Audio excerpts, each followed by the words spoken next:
Hola, queridos amigos de Contexto.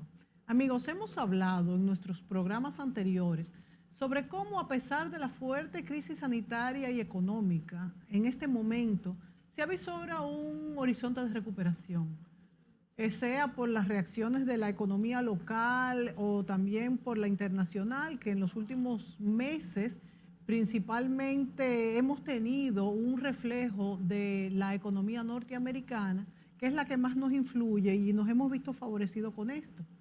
Hoy hablaremos sobre los asuntos económicos más importantes para este momento en el país.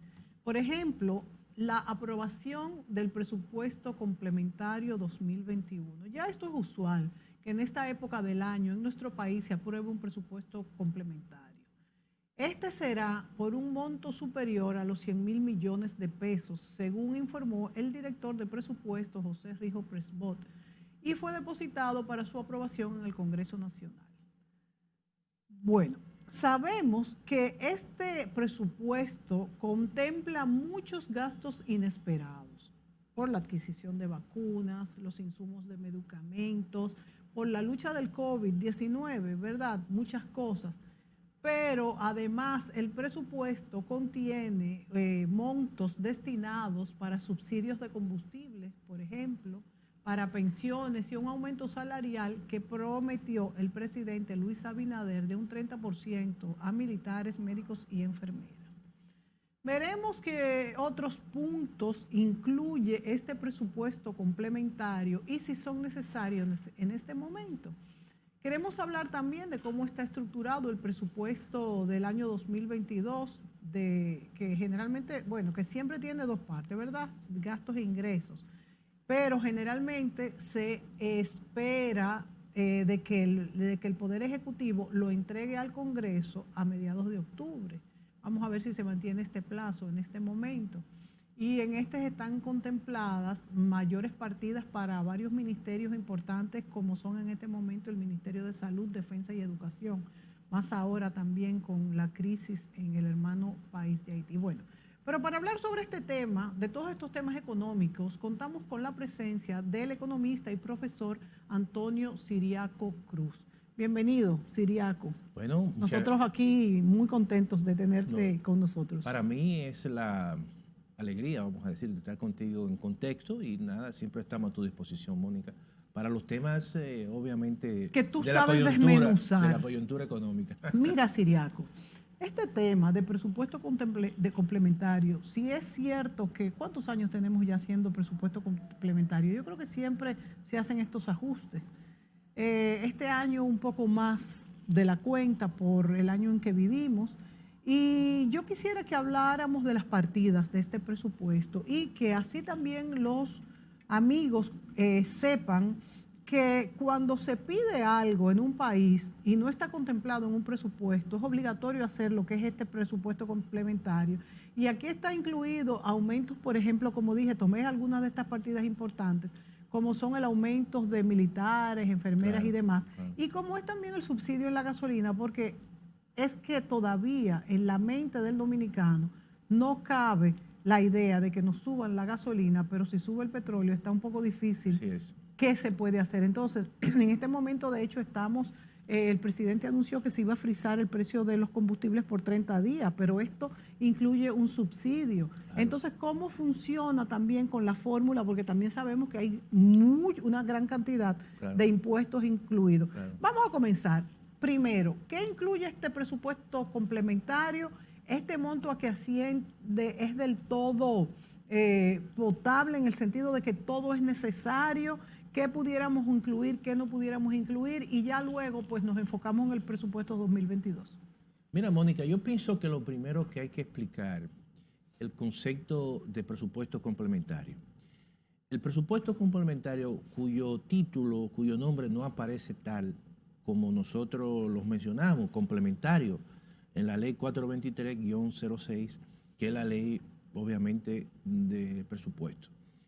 Pero sí aparece el término de reformulación de presupuesto. ¿Cuándo se hacen los presupuestos complementarios? ¿Cuándo se reformula el presupuesto? Bueno, cuando generalmente tú haces pronósticos, tú diseñas tu presupuesto y estimas una determinada cantidad de ingresos.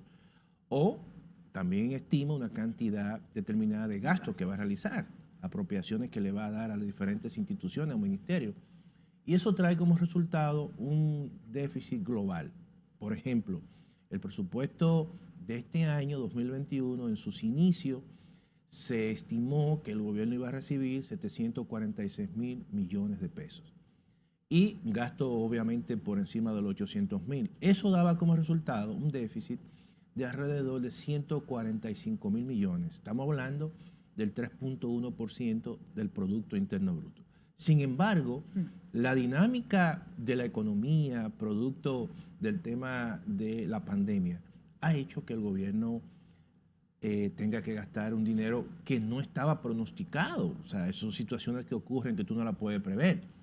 Pero también, producto de la reactivación de la economía, el gobierno ha recibido ingresos que están por encima de lo pronosticado. Por ejemplo, el gobierno este año posiblemente va a recibir no 746.000, sino 766.000 millones, es decir, 20.000 millones adicionales, producto obviamente de la reactivación económica, que hay negocios que se han reactivado.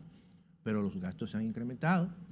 ¿Por qué? Porque el tema de la tercera ola de la pandemia ha hecho que el gobierno tenga que contratar más vacunas, prueba PCR, todo eso implicó que el gobierno tuviera que aumentar sus gastos, obviamente, por encima de casi 30.000 millones de pesos.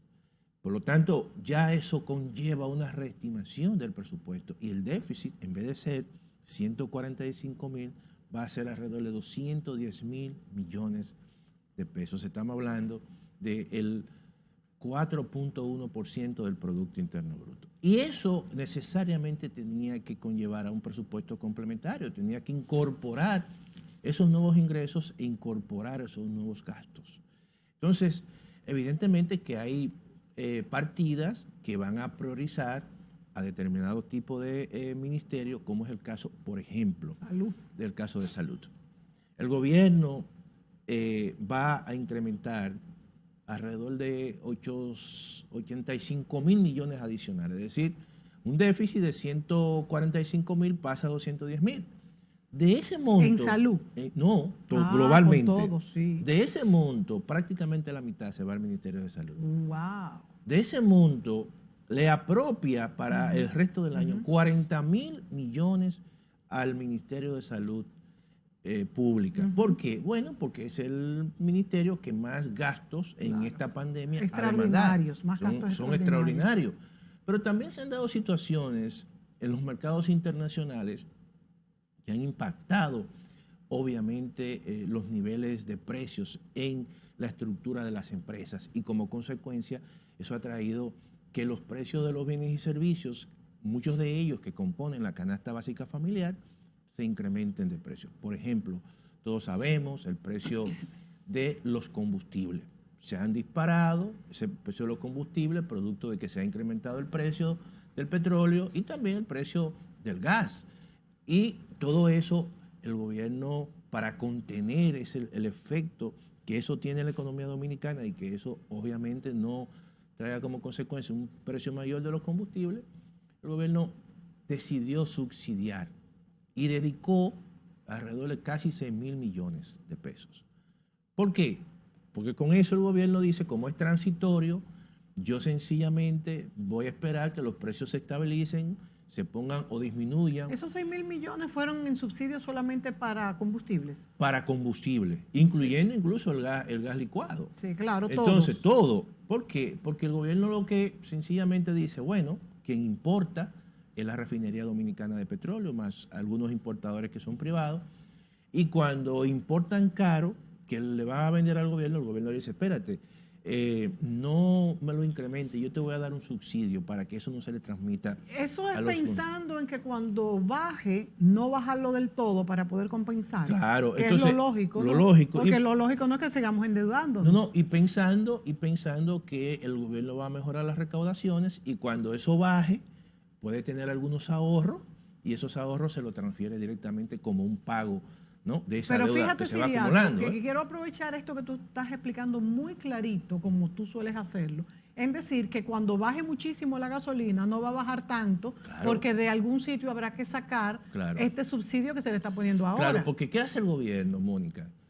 Cuando el gobierno, precisamente en los mercados internacionales, los precios del petróleo bajan, esos precios, como tiene una deuda con la refinería, no se lo, en rebaja, no se lo transmite al que compra. al consumidor. Sí. Se queda el gobierno y entonces, como tiene una deuda con la refinería, le transfiere eso. Exacto. Eso ocurrió muchas veces, incluso en el gobierno pasado, que disfrutó de un periodo muy largo de precios muy bajos. O sea, hoy están por encima de 70 dólares el barril, pero recuerda que a partir del año 2013 los precios del petróleo llegaron a estar incluso a 35 dólares el barril. Sí, fue la época más baja del Entonces, petróleo. cuando el gobierno presupuestaba a un monto que obviamente no era ese monto muy alto, esa diferencia se quedaba. Claro, y en vez de transmitírselo al consumidor final, lo que hacía era agarrar ese ahorro y se lo transfería a la Corporación Dominicana de Empresas Eléctricas para disminuir las pérdidas, ese tipo de cosas. Sí. Claro, el gobierno No, ahora... y también, acordémonos que también la tarifa eléctrica tiene un subsidio. Claro, tiene un subsidio, todo eso. Entonces, ahora es al revés.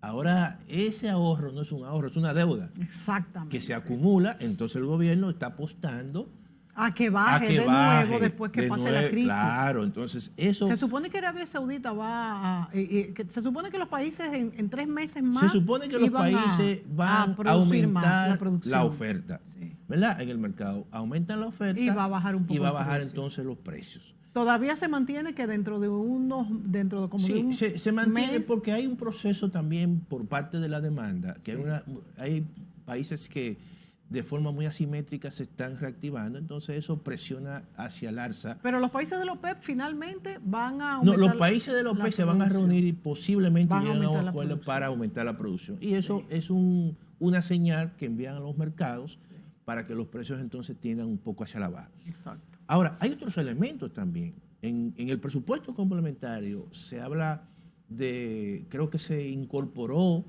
y que ya se estaba incluso ejecutando una partida de 600 millones para subsidiar el precio de la harina de trigo. Te iba a hablar de eso, Siriaco, justamente, de ese subsidio. No sé cuántos millones dijiste. Que 600 millones están en el presupuesto. 600 millones es mucho. Que ya ellos lo están dando, ¿eh? O sea, ellos antes de aprobar el presupuesto. A los productores. Sí, lo estaban para que no suban el pan, para que no suban se le el da pan, a ellos. Sí. Ahora, justamente te iba a preguntar, pero no quería sacarte de tu casilla. Y básicamente a través de la asociación que tienen ellos, una asociación bastante conocida. O sea que no hay razón por la cual subir, que en algunos colmados lo han subido. Claro. A 2 por 15 dicen que están.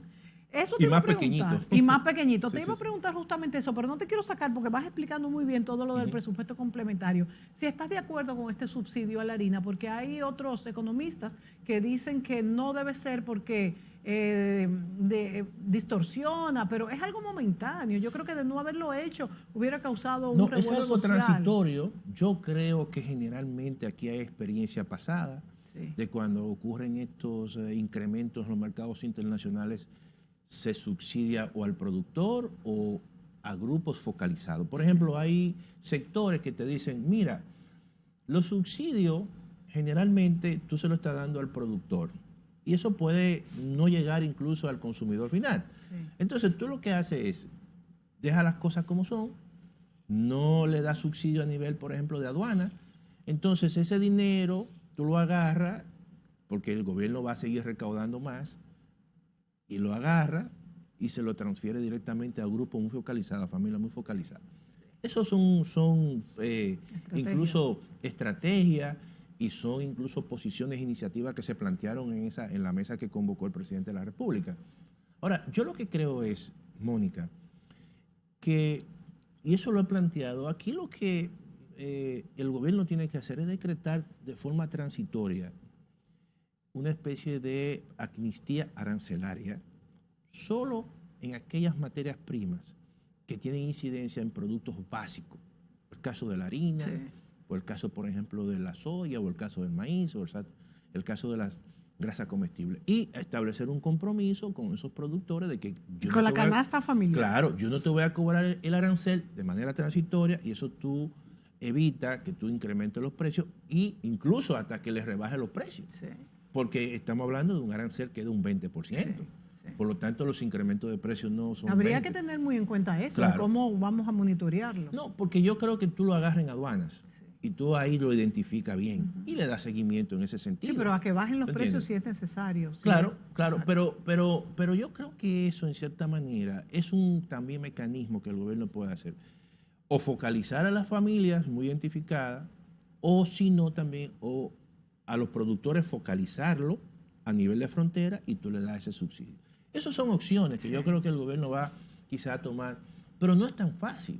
No es tan fácil tú identificar y darle seguimiento, porque en cierta manera el mismo Estado no tiene la estructura, vamos a decir, para darle un seguimiento y en cierta manera rendir cuentas con los mismos productores. Pero sí el gobierno estima eso, esos 600 millones. Lo otro es que es también, que son los tres renglones muy fuertes: medicina, alimentación y el caso de la electricidad. Por ejemplo, que tiene una incidencia importante. Tú sabes que el déficit de la sede se ha venido incrementando al margen de todo.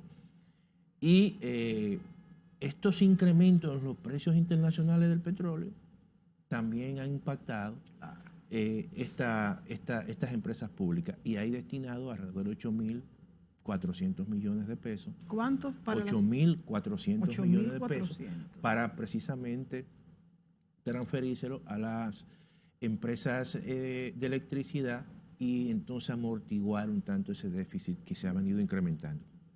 De manera que el presupuesto complementario, al margen también de que incorpora una serie de compromisos con asociaciones profesionales, como el caso, por ejemplo, de los médicos, pero básicamente el grueso está en el aspecto de la medicina y de las pruebas y los instrumentos vinculantes con todo el plan de vacunación y también con el tema de la electricidad, que verdaderamente, y el combustible, que son temas que inciden mucho y que están afectando todo el costo de la canasta básica. O sea que familiar. realmente, desde tu punto de vista, Ciriaco, este es un presupuesto complementario que se ha hecho muy minucioso y al dedillo. No, y todo lo que está ahí es necesario. Y muy focalizado. Ahora, yo lo que creo es que también el gobierno, pienso yo, en un primer momento, estimó y hizo un presupuesto en este año muy realista. Entonces, al serlo muy realista, ha tenido que hacer una reformulación. Sí. Porque la misma práctica básicamente le ha dicho, no, mira, no es así como tú lo hiciste. Tú estimaste un déficit que a lo mejor iba a ser más alto, como en realidad está ocurriendo. Tus ingresos iban a mejorar un poco porque la actividad económica se ha reactivado, pero también tus gastos se iban a incrementar. Ahora, hay un elemento que yo no sé, que no está muy claro, que yo creo que tampoco se puede explicar en términos de los resultados y de las proyecciones y del déficit que se ha estimado. Por ejemplo, ¿cómo se va a financiar el nuevo déficit?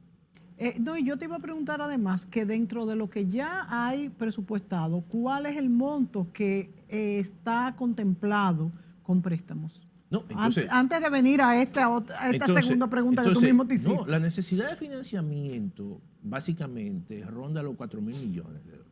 Del presupuesto actual. Sí, del presupuesto actual. Ahora, ¿quién te dice finanza, Hacienda? Pero te dice, no, nosotros ese déficit lo vamos a mantener y lo vamos a financiar con parte del ahorro que hemos tenido del proceso de manejo de pasivos, es decir, del tema de la recompra de la deuda, que esa recompra de la deuda nos trajo como consecuencia en el periodo 2022-2027 una reducción de la deuda por más de creo 73.000 millones de pesos. Ahora, eso durante esos años. El déficit adicional al déficit que se había pronosticado en un primer momento es alrededor de creo que 65.000 millones. Adicional, que se adiciona.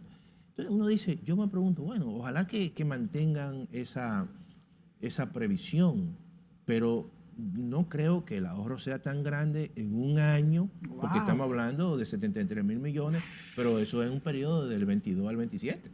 Wow, del 22 al 27. Sí, que anualmente estamos hablando... O sea, 25 años. 5 años. Entonces, anualmente, bueno, a lo mejor se puede ahorrar este año, no sé, en el servicio de la deuda, no sé, 10 años, supongo, 10.000 millones. Pero hay un monto flotante. Yo lo que creo que el gobierno terminará incluso buscando más deuda, es lo que yo creo. O buscando más deuda y también recortando más algunas partidas que considera que no son, en este caso, de alta productividad, como ha venido haciendo. ¿Como por ejemplo? No, yo me imagino que, por ejemplo, partidas que tengan que ver con productos diversos, la misma publicidad, como ellos mencionaron, los ahorros que se pueden hacer las instituciones en términos de viáticos, dietas, ese tipo de cosas. Bueno, pero el eso, presidente tiró una ley de austeridad bastante fuerte. la compra de vehículos, pero yo creo que aún así tendrán que buscar más recursos. Porque, en cierta manera, también yo entiendo que uno no sabe la circunstancia que puede todavía generar esta situación. Exactamente, que ese es otro problema. Que es una situación. Vámonos a la pausa y volvemos de inmediato.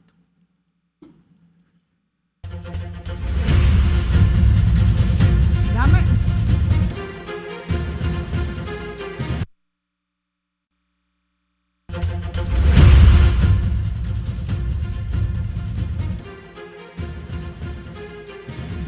Antonio Siriaco, economista, profesor, nos acompaña en esta entrega y hablamos de cómo paliar esta situación económica de este presupuesto complementario que ya se depositó en el Congreso, y también hablaremos del nuevo presupuesto del año 2022.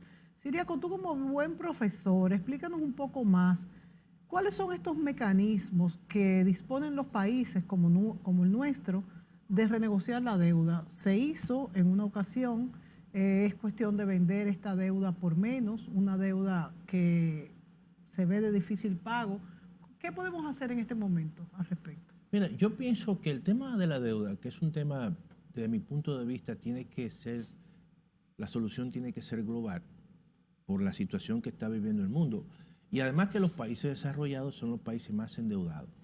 En el mes de agosto, y es algo muy importante lo que te voy a decir, Mónica, en el mes de agosto hay una reunión, la reunión tradicional de los gobernadores de bancos centrales del mundo, economistas incluso invitados, jefe de banca de inversión, que generalmente es una reunión que la convoca la Reserva Federal de los Estados Unidos en un pueblecito llamado Jackson Hole, en Wyoming. Y allí generalmente discuten todo el tipo, la política monetaria, evalúan. Tú sabes que se está hablando de una especie ya de normalización de la política monetaria. Es decir, normalización significa que todos esos estímulos que los bancos centrales han dado, hay que comenzar a recogerlos por el temor de la inflación. De la inflación, mucho dinero en el mundo, muchos dólares, entonces esos dólares comienzan a comprar bienes y servicios y eso genera una inflación, obviamente, por parte de la demanda, ¿no? Entonces ahí se está hablando, por lo menos ya muchas personas están previendo de que se hable de próximos incrementos en la tasa de interés. Sí, y eso no es una buena noticia. Sí, no lo es. No es una buena noticia para los gobiernos que están todos endeudados, porque eso significa que la deuda, exactamente, que la deuda soberana que tú vas a emitir o las próximas que tú vas a emitir van a ser mucho más costosas. Entonces yo creo que en ese sentido los gobiernos han comenzado para evitar, por ejemplo, degradación por parte de las calificadoras de riesgo, cuando vayan y te hagan una evaluación y te digan, tu deuda y tu economía tiene un riesgo de impago futuro. Entonces, generalmente lo que hacen esas calificadoras es que te degradan. Y cuando te degradan, significa que cuando tú quieres endeudarte, no vas a poder. No va a haber quien te preste a muy alto costo. O lo hace más costoso. Sí. Hacienda, generalmente, el ministro de Hacienda, y eso es muy normal, es muy celoso. Dice, no, a mí lo que me interesa es que no me degraden mi calificación de deuda. Entonces, generalmente utilizan estrategias, como se le dice en economía, del manejo de pasivos. ¿Qué significa eso? Bueno, tú dices cuáles son las deudas, los bonos que se van a vencer en los próximos años. Tú contratas una banca de inversión para que te gestione, te maneje y te haga una estrategia. Y entonces esa banca de inversión reúne esos acreedores y le dice, mira, el gobierno te va a recomprar tu deuda. O la misma deuda. Antes de tiempo. No, porque tú sabes que cuando yo como gobierno emito un bono, supongamos un bono de 100 en esta coyuntura, y lo compra Mónica Gutiérrez. Ese bono, cuando tú lo compras, tiene un valor de 100. Sí. Pero como la dinámica de la economía es un sube y un baja, ¿qué ocurre? Que a lo mejor ya en el mercado ese bono, cuando tú duras un mes o 2 meses, ya no vale 100, vale 80. Entonces tú dices, bueno, el precio del bono que yo tengo de la República Dominicana está bajando de precio. Entonces yo, como estrategia, digo, ay, es verdad, eso me puede afectar a mí porque el bono que tiene Mónica y tiene otra persona en el mercado está bajando. Yo llamo a Mónica o contrato a una banca de inversión, esa banca de inversión llama a Mónica y le dice, Mónica, el gobierno dominicano te va a comprar ese bono. Pero no a 80, te lo va a comprar a 90. Y tú dices, pero perfecto, déjame yo vendérselo. Pero yo te digo, Mónica, yo te lo voy a comprar a 80, te estoy dando un 10 por encima del mercado, pero tú tienes que sencillamente, tú tienes que darme también una concesión. O sea, alárgame el tiempo de pago y además yo te voy a pagar con tasa de interés un poquito más bajita. Dice, es verdad. Entonces, es una especie de acuerdo ganar-ganar. ¿Qué hizo el gobierno? Agarró los bonos que tenían esa característica, que se vencían en los próximos meses, en los próximos años, se reunió, entraron a un acuerdo, le está recomprando los bonos a una tasa mucho mayor del mercado, pero a cambio de los bonistas le dijeron, te damos un chance para que el rendimiento sea menor y además sea en un tiempo de vencimiento, no de 10, sino de 15. Entonces el gobierno lo que hizo fue que alargó prácticamente y ese alargamiento conllevó tener más tiempo para pagar los bonos a un vencimiento mucho mayor, pero también con tasas mucho más bajitas. ¿Qué significó? Y paga menos al estar en más largo entonces, el plazo. ¿Qué significó eso? Que el impacto inmediato para los bonos que se van venciendo en la finanza pública, en el presupuesto, es que yo voy a dedicar menos dinero para el pago de intereses o del servicio de la deuda. Sí. O, en todo caso, como el caso del gobierno dominicano, que presupuestó 187 mil millones para el pago de intereses este año, va a pagar menos. Entonces, ese ahorro ya lo tiene disponible. Lo tiene disponible porque puede utilizarlo para aumentar la inversión pública. Lo puede utilizar. ¿Y en cuánto se redujo, Ciriaco? Bueno, el gobierno, la estrategia que utilizó, incluso eso es las informaciones que ellos han dado, es que durante los próximos 5 años, el monto de reducción del servicio de la deuda es de más de 73 mil millones de pesos. ¡Wow! Muy alto. Entonces, obviamente que eso, incluso los niveles, tanto la deuda en dólares como en pesos, porque fue una especie de un combo. Entonces, eso es una buena noticia porque en cierta manera le permite al gobierno resolver un problema a él durante los próximos 4 años. Claro, el que venga... Sí, lo va a encontrar. Lo va a encontrar. Y a lo mejor también haga lo mismo. Pero obviamente que el horizonte de los próximos 4 años lo tiene resuelto en ese sentido. Entonces, esas son las estrategias que están haciendo los gobiernos precisamente como un mecanismo de esperar que exista un acuerdo, pero un acuerdo global. Eso te iba a decir. ¿Eso tú crees que realmente llegará? ¿Que existe un acuerdo global de renegociación de deudas, de bajar la deuda? Mira, tú sabes lo avisoras en el escenario. Mira, yo creo que están dadas las condiciones. Dado que los países... que están endeudados. Pero tú sabes también qué se necesita, que eso es lo que yo no veo. Mira, en esto se necesita un liderazgo regional. Sí, sí. Alguien, no lo hay. Y no lo hay. No lo hay. Mira, tú podías criticar criticar los famosos presidentes del socialismo del siglo XXI, pero hacían mucha sinergia y mucha bulla. Sí. Aquí mismo, en el año 2008, hubo una cumbre, la cumbre de Santo Domingo, que creo que la convocó el presidente Leonel Fernández en ese momento. Oye, que reunió a Hugo Chávez, a Correa, a el mismo presidente en ese momento de Colombia, y Uribe, gente incluso con diferentes posiciones, pero había una especie de liderazgo regional. En los años 80, con la famosa crisis de América Latina y la crisis de la deuda, cuando Fidel Castro comenzó a decir, la deuda es impagable, que entonces vino el conflicto con Estados Unidos y que los 3 países más grandes de América Latina, Brasil, México, Argentina, dijeron, vamos a decretar una especie de no pago de deuda. Sin embargo, el gobierno norteamericano en ese momento, de Ronald Reagan, se paró, pero hubo una respuesta norteamericana de los organismos norteamericanos.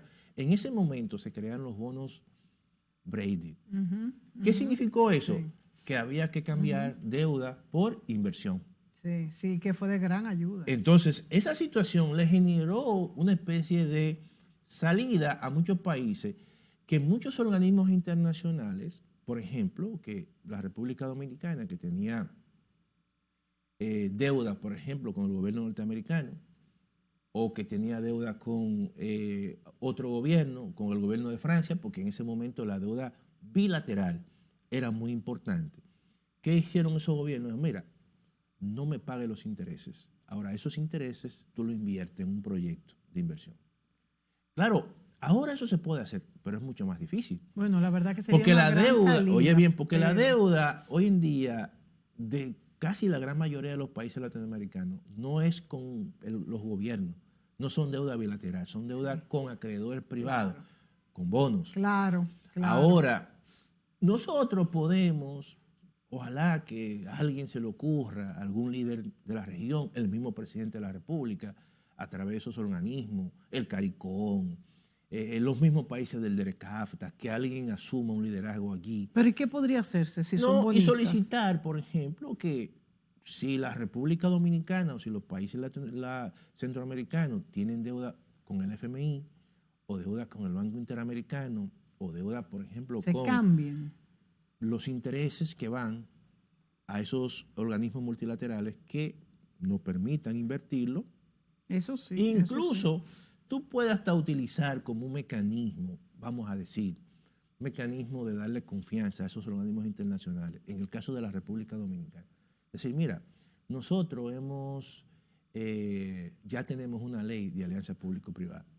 Entonces tú puedes decir, mira, esos recursos que te voy a pagar a ti este año como intereses, yo lo voy a invertir en, no sé, en la alianza público-privada o el fideicomiso de Bahía de las Águilas. Eso sí fuera un éxito. Oye bien. Sí.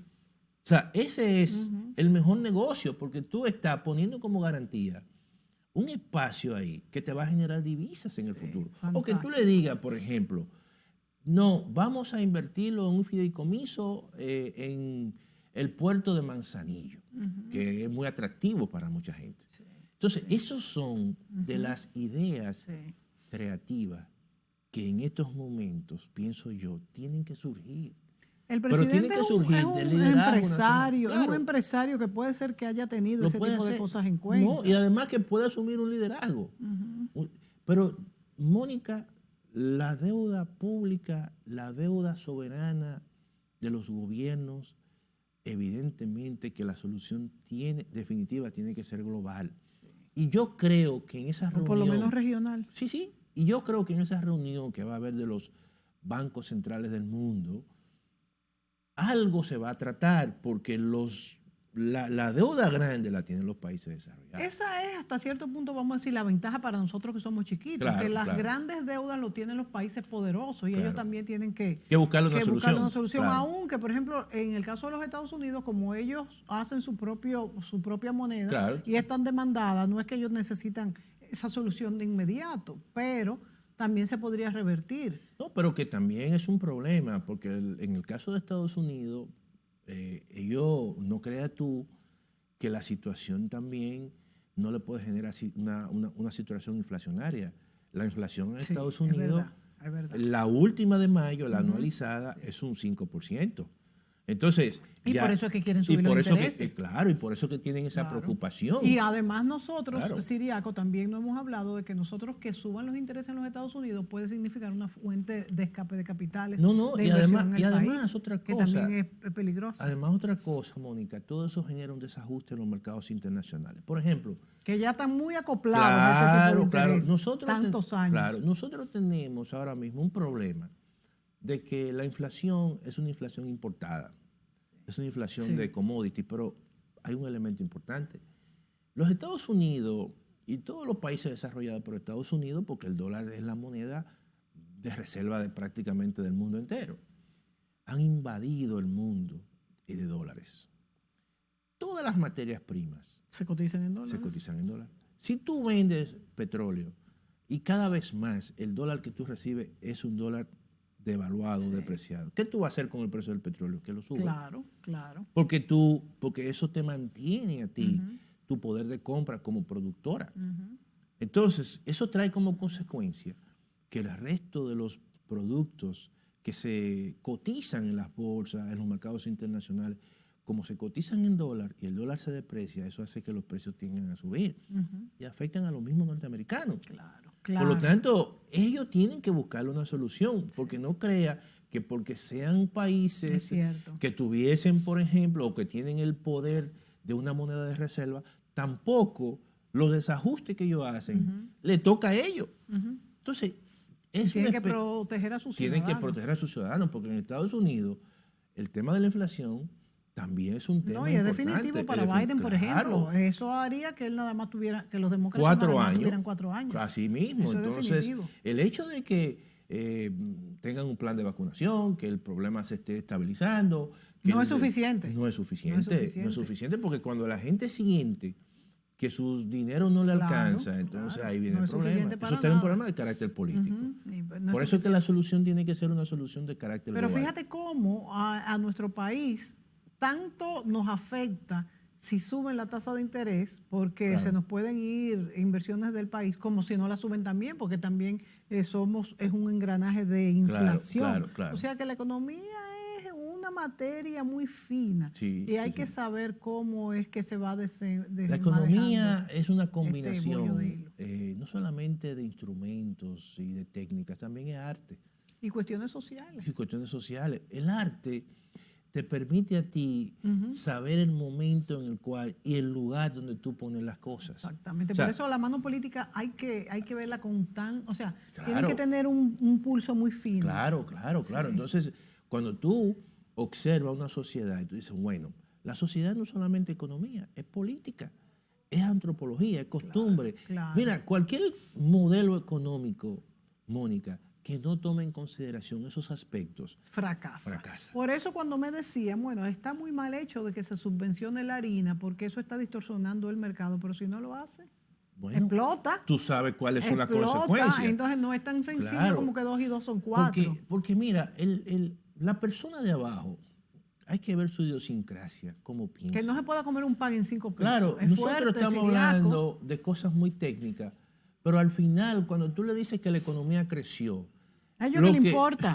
Si ellos no se pueden comprar un pan en 5 pesos. Lo que le interesa es si su bolsillo mejoró o no mejoró, si su salario mejoró o no mejoró. Eso es lo que a la gente le interesa. Y a ti también, al fin y al cabo. Y a nosotros. Y al fin y al cabo a toditos. Porque cuando tú vas al supermercado y tú vas con un listado y de repente tú comparas, tú dices, pero yo podía llenar el carrito y ahora no lo puedo llenar. Entonces tú lo sientes, entonces eso ya te cambia a ti toda tu vida. Todo tu accionar, toda tu percepción. Entonces yo creo que en ese sentido hay que tomar en consideración que la economía tiene un impacto político, un impacto social, y hay que buscar el momento de hacer las cosas. Tú puedes hacer y diseñar la mejor política económica. Tú puedes buscar los mejores economistas, premio Nobel, de las mejores universidades del mundo, pero si no toman en consideración esos aspectos que hemos estado hablando, fracasan. Y ojalá que el gobierno del presidente Luis Abinader y el gabinete tenga en cuenta todo esto para que nuestro país pueda enfilarse a un rumbo de paz durante estos 4 años. Siriaco, hablemos en estos minutos que nos quedan. ¿Cuántos minutos nos quedan? Hablemos del presupuesto 2022. Ya eso tiene que estar bastante adelantado. Ya tiene que estar bastante adelantado. ¿Qué es lo que se prevé? ¿Qué es lo que tú como economista has visualizado? Y estos ministerios que ya de hecho en el complementario se le está dando más, nos quedan 10 minutos, estamos bien. Se le está dando, se le está ayudando más, como son, bueno, también tenemos que ver qué va a pasar con la educación el año que viene. Sabemos que este año le tocó menos, pero se le hicieron unos aportes extraordinarios porque se supone que las recaudaciones iban a ser menores, que no fueron, pero eso es lo que... No sé qué se prevé para el año próximo en educación, con lo del 4%, salud. Y, por ejemplo, el aumento de los guardias ya se hizo. Sí. Pero creo que hay una parte todavía que le queda a la policía. Sí, porque también dijeron que luego se iba a hacer más. ¿Cómo se va a manejar eso? También el presidente habló de que los sueldos privados, el sueldo mínimo debería de mejorarse, pero también vivimos una época donde están cerrando las empresas. ¿Qué tú has pensado que el gobierno va a hacer y que sería lo mejor para este presupuesto 2022? Mira, lo primero es que uno tiene que ver el futuro con mucho cuidado. O sea, no tomar decisiones un tanto que podrían ser precipitadas, porque uno no sabe el comportamiento de la economía al final.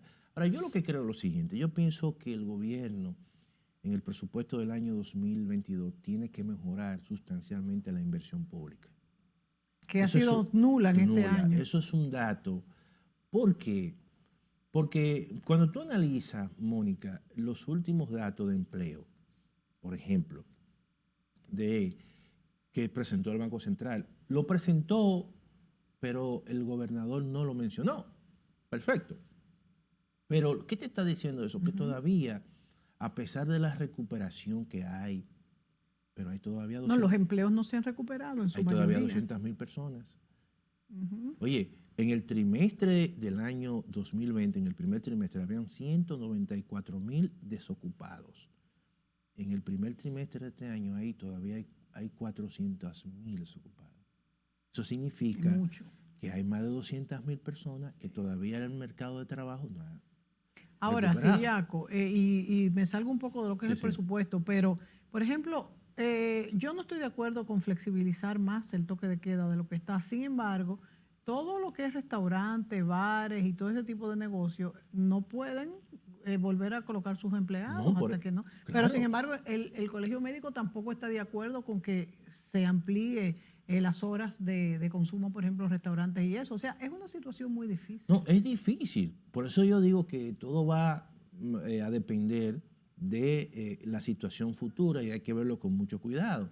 Porque los últimos indicadores de todo el tema de la pandemia han mejorado. Pero en la medida que tú flexibilizas el toque de queda, flexibiliza el toque de queda, entonces viene el tema de la aglomeración de personas. La solución es la vacuna y muchos no se quieren vacunar. Y muchos incluso, como tú has dicho, no se han vacunado. Entonces todo esto va a haber. Si nosotros avanzamos un tanto en la economía, flexibilizamos entonces la economía, entonces viene una cuarta ola de pandemia, tenemos que retroceder. Todo eso hay que verlo con mucho cuidado, Ahora, yo creo que en el presupuesto del próximo año, si el gobierno quiere recuperar los empleos de forma más rápida, que vayan obviamente de la mano con el tema de la recuperación de la actividad económica, tiene que invertir más, hacer más inversiones, gastar más, pero no gastar más en gasto corriente, sino gasto de capital. Claro, pero se ha criticado, muchos economistas han criticado que el gobierno ha reducido al máximo el gasto de inversión, pero hubiera podido hacerlo. Es que no hubiera podido con la crisis. No, yo lo que creo que también, no porque el gobierno ha generado cierto nivel de ahorro, eso lo ha dicho el ministro, el director del presupuesto, entonces eso se le pudo haber. Sí, y hay que, quizá hay un problema también ahí, yo creo que de un proceso de aprendizaje en el gobierno. Puede ser. Porque ahí todo eso, el tema incluso de la contratación de compras, de las compras del públicas. Estado. Hay todo ahí un elemento Hay de un que embotellamiento ahí, de hecho. claro, entonces hay un cuello de botella Sí. que eso retrasa todos los procesos de compras del Estado, entonces eso hace que las inversiones Sean no más lentas. fluyan como uno quiere. Entonces yo lo que creo, por eso estoy hablando del presupuesto del año 2022, porque ya hay un año de aprendizaje. El gobierno va a cumplir el 16 de agosto, un año, ya hay todo un proceso de los funcionarios públicos nuevos que no han tenido y no habían tenido experiencia del Estado. Hay un elemento de aprendizaje que yo pienso entonces que en el segundo año las cosas van a ser más flexibles. Sí. Por lo tanto, en ese sentido es una prioridad el empleo, la inversión pública. Creo que el gobierno va a comenzar a estudiar y analizar el tema de la reforma fiscal. Creo que no se va a embarcar en una reforma fiscal. Ahora hablamos de la reforma fiscal, pero para cerrar el punto de inversiones públicas, ¿tú crees entonces que básicamente pudo haber influido de forma importante el embotellamiento? Sí, ahí hay un problema. Hay un problema, en primer lugar, de una escasez de recursos de recaudaciones por el tema de la pandemia.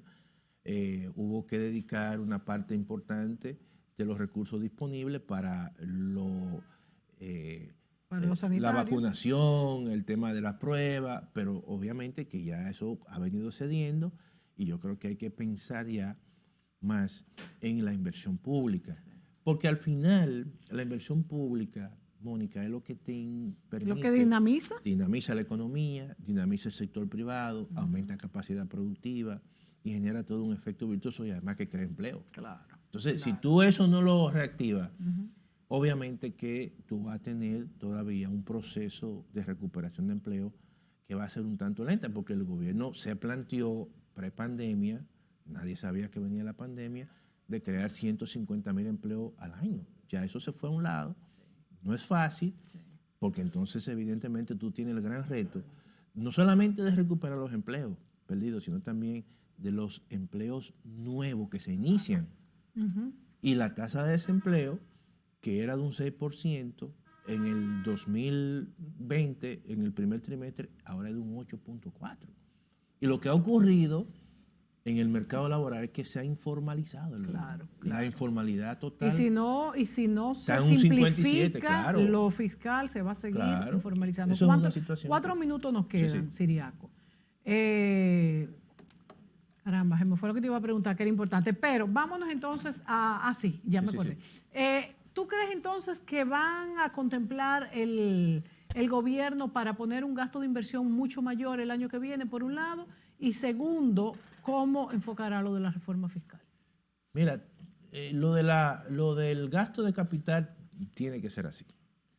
Porque la composición...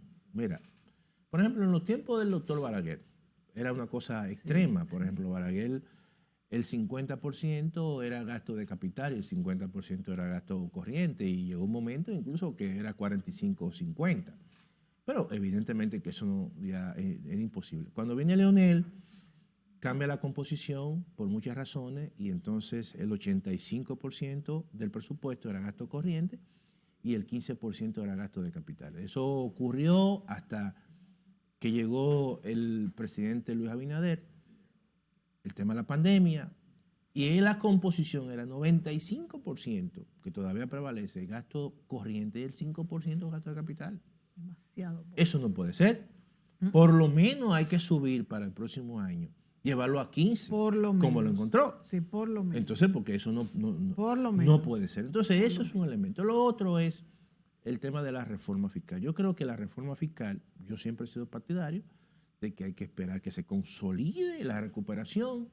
Todavía, por ejemplo, el sector turismo en la República Dominicana. Las estimaciones que hay es que este año, en el mejor de los casos, va a recibir más de 4 millones de turistas.